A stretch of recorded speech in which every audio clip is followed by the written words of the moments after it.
Hello everyone, welcome to our channel. This is Srishti Agarwal. मैं आप सभी कक्षा 6 के स्टूडेंट्स के लिए लेकर आई हूँ चैप्टर नंबर 14 सब्जेक्ट हिंदी का।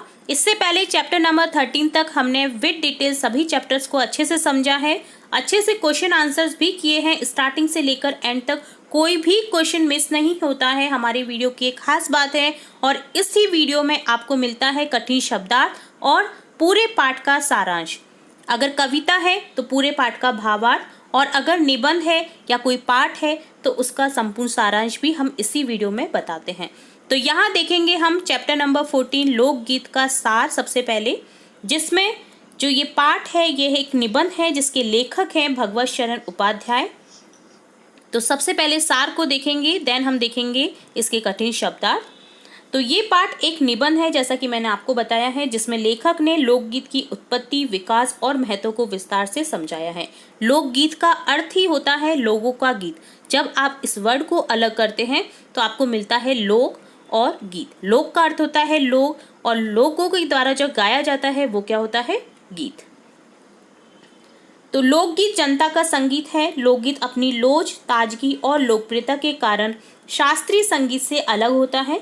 त्योहारों और विशेष अवसरों पर ये गाए जाते हैं। इन्हें साधारण ढोलक, झांझ, करताल, बांसुरी आदि वाद्य यंत्रों की मदद से गाया जाता है। पहले ये शास्त्रीय संगीत से खराब समझा जाता था, परंतु बदलते समय ने लोकगीतों और लोक साहित्य को उच्च स्थान दिया है। लोकगीत कई प्रकार के होते हैं। आदिवासी मध्य प्रदेश, दक्कन, छोटा नागपुर में गोड़ाखंड, औराव, मुंडा, भील, संथाल आदि क्षेत्रों में फैले हुए हैं और इनके संगीत बहुत ही ओजस्वी और सजीव होते हैं। पहाड़ियों के गीत भिन्न भिन्न रूपों में होते हैं। गढ़वाल, किन्नौर, कांगड़ा आदि के अपने अपने गीत हैं और उन्हें गाने की अपनी अपनी विधियां हैं। विभिन्न होते हुए भी इन गीतों का नाम पहाड़ी पड़ गया है। चेता, कजरी, बारामासा, सावन आदि के लोकगीत मिर्जापुर, बनारस और उत्तर प्रदेश के अन्य पूर्वी और बिहार के पश्चिम जिलों में गाए जाते हैं। बंगाल में बाउल और भतियाली, पंजाब में माहिया, हीर रांझा, सोनी महिवाल संबंधी गीत और राजस्थान में ढोला मारू लोकगीत बड़े चाव से गाए जाते हैं। लोकगीत कल्पना पर आधारित नहीं होते बल्कि देहाती जीवन के रोजमर्रा के विषय पर आधारित होते हैं। इनके राग भी साधारणतः पीलू, सारंग, दुर्गा, सावन आदि हैं। देहात में कहरवा, बिरहा, धोबिया आदि राग गाए जाते हैं। बिहार में विदेशिया बहुत लोकप्रिय है। इनका विषय रसिका प्रेमी और प्रियाओं तथा परदेसी प्रेमी पर आधारित होता है। जंगल की जातियों में भी दल गीत होते हैं जो बिरहा आदि पर गाए जाते हैं। बुंदेलखंड में आला के गीत गाए जाते हैं।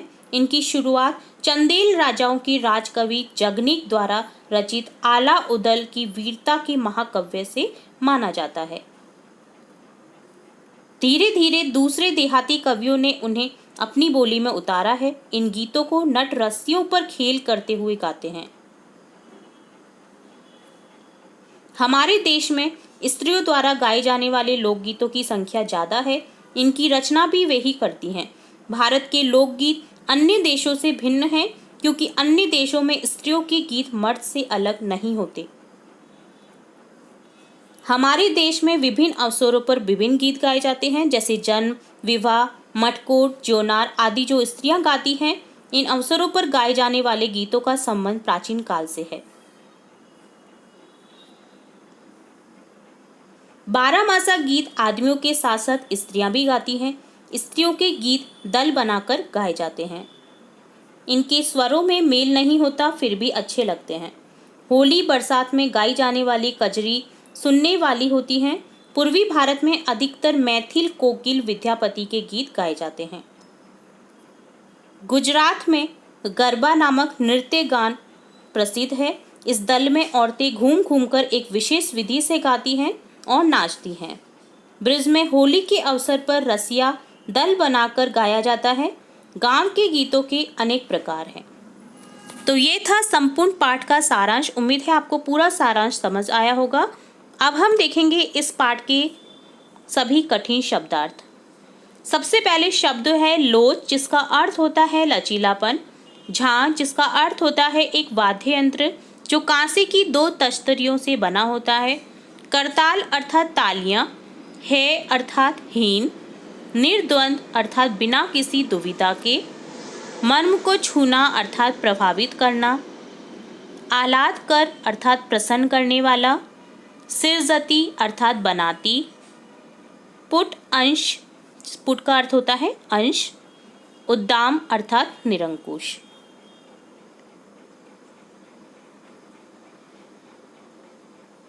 अब हम देखेंगे इस पाठ में आए हुए सभी प्रश्नों के उत्तर। सबसे पहले प्रश्न है यहाँ पर निबंध से, जिसमें प्रश्न संख्या 1 है, निबंध में लोकगीतों के किन पक्षों की चर्चा की गई है, बिंदुओं के रूप में उन्हें लिखो। तो यहाँ आंसर लिखेंगे, निबंध में लोकगीतों के निम्नलिखित पक्षों की चर्चा की गई है। लोकगीतों की रचना का विषय, रचनाकार, गायन शैली, राग, सहायक वाद्य यंत्र, गायक समूह, गाने वाली जातियाँ, लोकगीतों के साथ चलने वाले नृत्य, लोकगीतों की भाषा, गायन के अवसर जिन मौक़ों पर ये गाए जाते हैं, लोकगीतों के प्रकार, लोकगीतों की लोकप्रियता। नेक्स्ट क्वेश्चन सेकंड है, हमारे यहाँ स्त्रियों के खास गीत कौन कौन से हैं। तो आंसर लिखेंगे,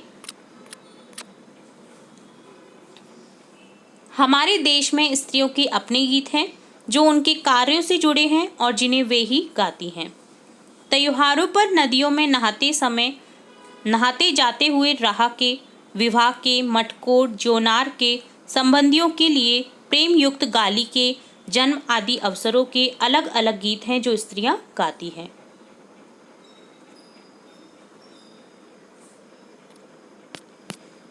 नेक्स्ट क्वेश्चन थर्ड है, निबंध के आधार पर और अपने अनुभव के आधार पर यदि तुम्हें लोकगीत सुनने के मौके मिले हैं तो तुम लोकगीतों की कौन कौन सी विशेषताएं बता सकते हो। तो यहाँ आंसर लिखेंगे, लोकगीतों में लचीलापन और ताजगी होती है। ये आम जनता के गीत हैं, इन्हें गाने के लिए किसी साधना की जरूरत नहीं होती। ये त्योहारों तथा विशेष अवसरों पर गाए जाते हैं। इनकी रचना गांव देहात के लोग ही करते हैं। लोकगीत बाजों की मदद के बिना ही गाए जाते हैं। वैसे साधारणतः ढोलक, झांझ, करताल, बांसुरी बजाकर भी गाया जाता है। लोकगीत विशेषतः समूह में गाए जाते हैं। इनसे जनजीवन का विशेष उत्साह प्रकट होता है। अगला क्वेश्चन देखेंगे, क्वेश्चन नंबर 4, पर सारे देश के अपने अपने विद्यापति हैं, इस वाक्य का क्या अर्थ है। पाठ में पढ़कर मालूम करो और लिखो। तो हमने पहले पढ़ा है इस पाठ में, जो ये वाक्य है इसका क्या अर्थ है। यहाँ पर विद्यापति बिहार की मैथिली भाषा के प्रसिद्ध कवि हैं। मिथिला के घर घर में उनके गाने गाए जाते हैं। उन्हें मैथिल कोकिल कहा जाता है। परंतु सारे देश के अपने अपने विद्यापति हैं। इस कथन का अर्थ यह है कि देश के विभिन्न क्षेत्रों में अनेक ऐसे कवि हैं जिनके गीत उस इलाके में प्रचलित हैं। वे सब अपने क्षेत्र के विद्यापति हैं, अर्थात वे सब अपने क्षेत्र के महान और प्रसिद्ध कवि हैं। नेक्स्ट पार्ट है अनुमान और कल्पना, जिसमें 2 क्वेश्चन हैं। सबसे पहले देखेंगे प्रश्न संख्या 1, क्या लोकगीत और नृत्य सिर्फ गांवों या कबीलों में ही गाए जाते हैं। शहरों के कौन से लोकगीत हो सकते हैं, इस पर विचार करके लिखो। तो आंसर लिखेंगे हम, लोकगीत और लोक नृत्य कबीलों में ही गाए जाते हैं, परंतु अब धीरे धीरे इनकी लोकप्रियता शहरों की ओर भी बढ़ रही है। शहरों में भी अब लोक गायकों का बहुत सम्मान की नज़र से देखा जाता है। विशिष्ट शहरी आयोजनों में अब उनकी उपस्थिति देखने को मिलती है। शहरों में लोग देश के अलग अलग ग्रामीण क्षेत्रों में जाकर बसे हुए होते हैं, अतः शहरी लोगों को अपना विशेष लोकगीत बनाना हो तो वह उनके जीवन की आपाधापी और व्यस्तता से जुड़ा हो सकता है और उनका नाम शहरी या नगरी रखा जा सकता है। नेक्स्ट क्वेश्चन है, जीवन जहाँ इटला इटला कर लहराता है वहाँ भला आनंद के स्रोतों की कमी हो सकती है। उद्यम जीवन के ही वह वहाँ के अनंत संख्यक गाने प्रतीक हैं। क्या तुम इस बात से सहमत हो? विदेशिया नामक लोकगीत से कोई कैसे आनंद प्राप्त कर सकता है और वे कौन लोग हो सकते हैं जो इसे गाते और सुनते हैं? इसके बारे में जानकारी प्राप्त करके कक्षा में सबको बताओ। तो हम आंसर लिखेंगे, हाँ मैं इस बात से सहमत हूँ। लोकगीत गांवों की उन्मुख जीवन चर्चा के ही प्रतीक हैं। विदेशिया नामक लोकगीत से ही सहज ही आनंद प्राप्त किया जा सकता है। इसमें रसिक प्रेमी प्रेमिकाओं और परदेशी प्रिय की बात रहती है। इनसे करुण और विरह रस प्रभावित होता है। ये गीत सीधे हृदय को छूते हैं और सुनने वालों को विशेष आनंद की अनुभूति प्रदान करते हैं। भोजपुरी भाषी क्षेत्रों में इन्हें खूब गाया जाता है। अगला पाठ है पाठ का भाषा की बात, जिसमें क्वेश्चन फर्स्ट है, लोक शब्द में कुछ जोड़कर जितने शब्द तुम्हें सूझे उनकी सूची बनाओ। इन शब्दों को ध्यान से देखो और समझो कि इनमें अर्थ की दृष्टि से क्या समानता है। इन शब्दों से वाक्य भी बनाओ, जैसे लोक कला। तो आंसर देखेंगे, लोक से बनेंगे जैसे लोक संस्कृति। भारत की लोक संस्कृति अभी जीवित है। लोकहित, महात्मा गांधी लोकहित में कार्य करते थे।